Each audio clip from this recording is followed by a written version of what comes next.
Hi everyone. ఈ గుమ్మడికాయ కాయ చూడండి ఎంత బాగుందో. ఇది ఫీమేల్. మెయిల్ ఫ్లేవర్స్ అన్ని క్లోజ్డ్గా ఉన్నాయి. ఇవి ఈవినింగ్ టైంలో ఓపెన్ అవుతున్నాయి. నేను దీనిని పాలినేషన్ చేశాను ఎస్టర్డే వచ్చేసి. బట్ ఇది అయితే నేను పాలినేషన్ చెయ్యలేదండి. ఇది మాడిపోయింది. ఇక్కడ ఒక కాయ నిలబడింది. మనము ప్రతి ఒక్క పిందె కూడా కాయగా నిలబడాలంటే టెర్రస్ గార్డెన్ మీద కష్టం. పాలినేషన్ చేస్తే 99% ఛాన్సెస్ ఉంటాయి. ఎక్కడో ఇవి నేల మీద పాకుతూ పెరిగే వాటిని కూడా మనము ఇలా టెర్రస్ గార్డెన్ మీద చాలా ఈజీగానే గ్రో చేసుకోగలుగుతున్నాము. మరీ అంత ఎక్కువగా అంటే నేల మీద వచ్చే అంత రిజల్ట్స్ రాకపోయినా కానీ మనకి కావాల్సినన్ని మనం గ్రో చేసుకోగలుగుతాము. ఈ ఫ్లేవర్స్ని నార్త్ ఇండియన్స్ పకోడీలా వేసుకుంటాం. మనం ఆనియన్ పకోడీ ఎలా వేసుకుంటాము, పొటాటో అలాగే ఈ ఫ్లేవర్స్తో కూడా శనగపిండిలో మిక్స్ చేసుకొని పకోడీ చేసుకుంటాము. బట్ మన సైడ్ అలవాటు లేదు కానీ బట్ నార్త్ ఇండియన్స్ వీటిని యూజ్ చేస్తారు. నేతి బీరకాయలండి. మా గార్డెన్లో నేతి బీరకాయలు మనం గ్రో చేసుకుంటున్నాం కాబట్టి కార్తీక మాసంలో తినాలి అంటారు మా సైడ్ అయితే. ఇవి మార్కెట్లో అయితే మేముండే ఏరియాలో అయితే అవైలబుల్గా ఉండవు. ఇలాంటి వాటిని కూడా మనము ఇంట్లో గ్రో చేసుకొని మన ట్రెడిషన్ని మనము ఫాలో అవ్వగలుగుతాము. ఇది ఒక హార్వెస్ట్ వీడియో. నమస్తే, నేను అనూష. వెల్కమ్ టు అనూష బెల్లం. ఈరోజు హార్వెస్ట్ నేతి బీరకాయల నుంచి స్టార్ట్ చేద్దామండి. ఇవి 2 హార్వెస్ట్ చేశాను. ఇక్కడ ఇంకొకటి ఉంది. ఇక్కడ మీరు చూస్తున్నట్లయితే ఇది ఒక సైడ్ బెండ్ అయిపోయి అంటే ఇక్కడ లావుగా ఇక్కడ సన్నగా ఉంది. ఇలా ఎందుకొని వచ్చింది అంటే మనం రైట్ టైంలో హార్వెస్ట్ చేసుకోవాలి, అవసరం ఉన్నా లేకపోయినా. ఈ కాయ కొంచెం లేట్ అయింది హార్వెస్ట్ చేయటం మూలాన. అందువల్ల నెక్స్ట్ ఫ్రూటింగ్కి సఫిషియెంట్ ఎనర్జీ అనేది దొరకక ఇలా అవుతుంది. అందుకోసం మనం అవసరం ఉన్నా లేకపోయినా right time to harvest compulsory. Terrace garden మీద నేల మీద అయితే దానికి కావాల్సినవి అన్ని ఆ రూట్స్ అనేవి స్ప్రెడ్ అయిపోయి కావాల్సిన ఫుడ్ మొత్తం అదే తెచ్చుకుంటుంది. మనం వాటర్ ఇస్తేనే సరిపోతుంది. బట్ మనం చేసేది కొంచెం మట్టిలోనే ఈల్డింగ్ తెచ్చుకుంటున్నాం కాబట్టి ఇలా చిన్న చిన్న టిప్స్ అనేవి మనం ఫాలో అయితేనే మనకి ఈల్డింగ్ వస్తుంది. ఇక్కడ చూసినట్లయితే మీరు ఆ మునక్కాయ ఫ్లవరింగ్ స్టేజ్కి వచ్చింది. అన్ని హార్వెస్ట్లు అయిపోయినాయి. ఇప్పుడు మళ్ళీ ఫ్లవర్స్ స్టార్ట్ అయినాయి.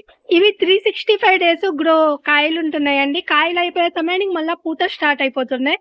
చాలా ఈజీ టు గ్రో అని నేనైతే చెప్పగలను. టెర్రస్ గార్డెన్ మీద కూడా పెద్ద మెయింటెనెన్స్ లేదు కంపేర్డ్ టు రిమైనింగ్ వెజిటేబుల్స్. నేను ఎప్పుడు చిన్న కాకరకాయలా గ్రో చేసుకుంటానండి. ఒక్కొక్కసారి మనకు వచ్చే ఈల్డింగ్ని బట్టి మన టెర్రస్ గార్డెన్ మీద మనకు అనిపిస్తుంది మనం హార్డ్ వర్క్ ఎక్కువ చేస్తున్నాము, ఈల్డింగ్ రావట్లేదు, అరే అనవసరంగా చేస్తున్నామా అనిపిస్తుంది.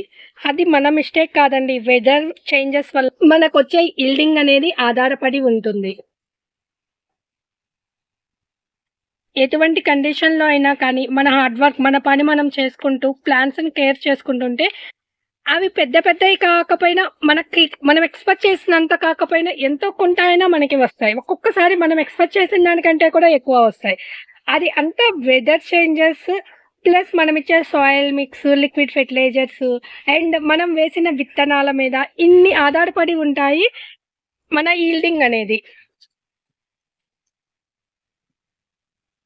ఈ మిరప చెట్లు పాడైపోయినాయి అని చెప్పి నేను ఇక్కడ వంగ మొక్కలు పెట్టా. కానీ ఎప్పుడు ఇక్కడ మిరపకాయలు కంటిన్యూషన్ ఉంటూనే ఉన్నాయి. ఇవి ఎప్పుడు పూతాపిండ మీదే ఉంటుంది. ఈ 3 చెట్ల నుంచి ఇన్ని కాయలు వచ్చాయండి. నేను ఎప్పుడు తీసేద్దాం అనుకుంటున్నాను. తీసేద్దామన్న ఇంటెన్షన్తోనే ఇక్కడ 2 వంగ మొక్కలు పెట్టాను. ఇది ఫస్ట్ క్రాప్లో వచ్చేసేసి ఈ పచ్చిమిరపకాయ మొక్కలు. సెకండ్ 2 ఈల్డింగ్స్ ఆ 3 ఈల్డింగ్స్ తీసుకోవచ్చు ఒక్కసారి మనం చేసిన పోటింగ్ మిక్స్ ద్వారా. ఈ వంగ మొక్కలు పెట్టా కానీ ఎప్పుడు ఇది ఫ్లవరింగ్ అండ్ ఫ్రూటింగ్ మీదే ఉంటున్నాయి మిరపకాయలు అనేవి. ఎప్పుడు రోజు వస్తుంటాము. బట్ ఈ లాంగ్ బీన్స్ చూడండి అప్పుడే డ్రై అయిపోయింది. ఇలా అయిపోయినాయి మనకి నో ప్రాబ్లం అండి. వీటిని మనము కలెక్ట్ చేసుకోవచ్చు విత్తనాల కింద. వీటిని ఓపెన్ చేసి ఈ విత్తనాలని డైరెక్ట్ ఇప్పుడు పెట్టినా కానీ మనకి మొలకలు అనేది వస్తాయి. లేదంటే మనం స్టోరేజ్ చేసుకొని అయినా పెట్టుకోవచ్చు. ఇదిగోండి చూడండి, ఇవి లాంగ్ బీన్స్ విత్తనాలు.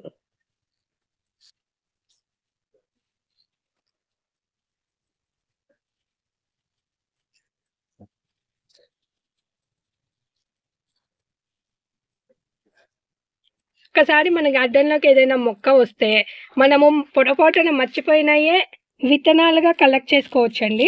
ఒక్క క్యాబేజీ, క్యాలీఫ్లవర్, క్యారెట్ ఇలాంటివి మాత్రం నేను రెగ్యులర్‌గా కొంటుంటాను. రిమైనింగ్ విత్తనాలన్నీ మాత్రం నేను ఇలాగే కలెక్ట్ చేసుకుంటాను. ఒక్క కాయ నుంచి ఇన్ని విత్తనాలొచ్చాయి. ఇది వేస్ట్ అండి. ఈ విత్తనాలనేవి జెర్మినేషన్ కావు. కానీ ఏదైనా మొక్క మొదల్లో వేసేద్దాము. వస్తే వస్తాయి. నెక్స్ట్ ఆకుకూరలన్నీ విపరీతంగా ఉన్నాయండి. ఆడ కొంచెం, ఆడ కొంచెం అన్నీ వీళ్ళతో సహా పీకేస్తున్నాను. ఒరిజినల్ ప్లాంట్స్‌ని ఇవి గ్రో చెయ్యనియ్యవు కాబట్టి. ఇక్కడ తోటకూర ఉంది. ప్లస్ అండ్ ఆకుకూర కూడా ఉంది. అంటే సిలోన్ బచ్చలి. 2 హార్వెస్ట్ చేస్తున్నాను. నేను గార్డెన్‌లో ఆకుకూరలు అసలు వెయ్యనండి. ఇట్లా వచ్చేసినయే విత్తనాలు కలెక్ట్ చేసేసుకున్నాక ఆటోమేటిక్‌గా మళ్ళా జెర్మినేషన్ అవుతాయి. ఇక్కడ మీరు చూస్తున్నట్లయితే మిర్చి ప్లాంట్ ఏడాడో ఉంది. ఆకుకూర మాత్రం అంతా స్ప్రెడ్ అయిపోయింది. మట్టిని అలాగే అక్కడే ఇదిలిచ్చడానికి ట్రై చేయండి.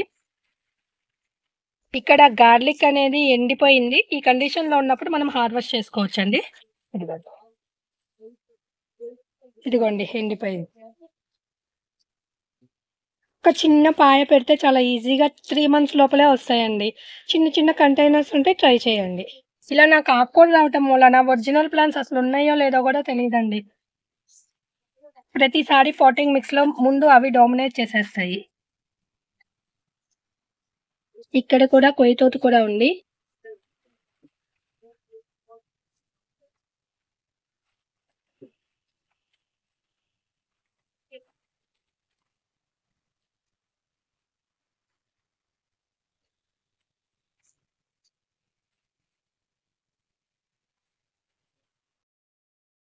బచ్చలాకుందండి.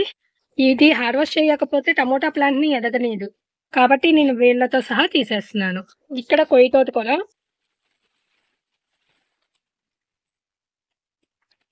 ఇదిగోండి ఇది కొయ్యతోట కూడా. ఈ ఆకులు కోసేసుకున్నాక మళ్ళా ఇది కంపోస్ట్‌గా వేసేస్తే ఆటోమేటిక్‌గా ఈ విత్తనాల ద్వారా మొక్కలనేవి వచ్చేస్తాయి. మనమేం కలెక్ట్ చేసుకోవనలేదు.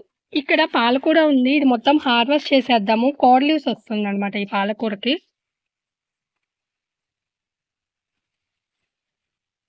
ప్లస్ నేను వేళ్ళతో సహా ఇవన్నీ తీసేస్తున్నానండి. ఎందుకు తీసేస్తున్నాను అంటే ఇక్కడ టమోటా ప్లాంట్స్ పెట్టేసాను. ఇంకా అవి గ్రో అవ్వాలి అంటే ఈ ఆకుకూరలు వేస్తే ఏదో ఒక్క ప్లాంట్ అయితే ఓకే. కానీ ఎక్కువ ఉంటే మాత్రం అవి రావు.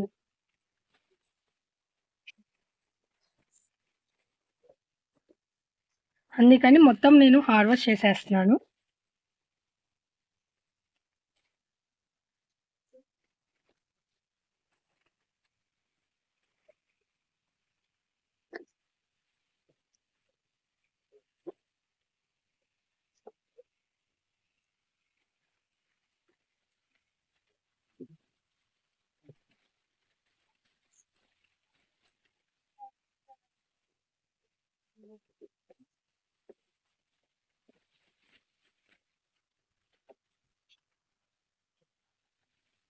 ఈ కొయ్యతోట కూడా ఈజీగా అసలకి విత్తనాలకెళ్ళిపోతుందండి. మనం హార్వెస్ట్ చేసుకోవాలి. లేకపోతే అసలకి 10, 15 డేస్‌కి ఒకసారి వచ్చేస్తుంది.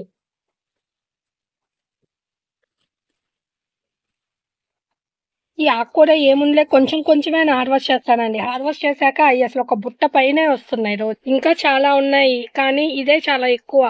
ఇదే దీన్ని నేను పంచాలి అందరికి. ఆకులు నెక్స్ట్ హార్వెస్ట్‌లో హార్వెస్ట్ చేసుకుంటాను. ఇదండి ఈరోజు హార్వెస్ట్. నేతి బీరకాయలు, టమోటాలు, కొంచెం కాకరకాయలు, పచ్చిమిరపకాయలు అండ్ ఆకుకూరలు. ఈ వీడియో గనుక మీకు నచ్చినట్లయితే లైక్ చేయండి, షేర్ చేయండి. ఏమైనా డౌట్స్ ఉంటే కామెంట్ రూపంలో అడగండి. సబ్స్క్రైబ్ చేయండి. Thank you for watching. Wish you A happy gardening.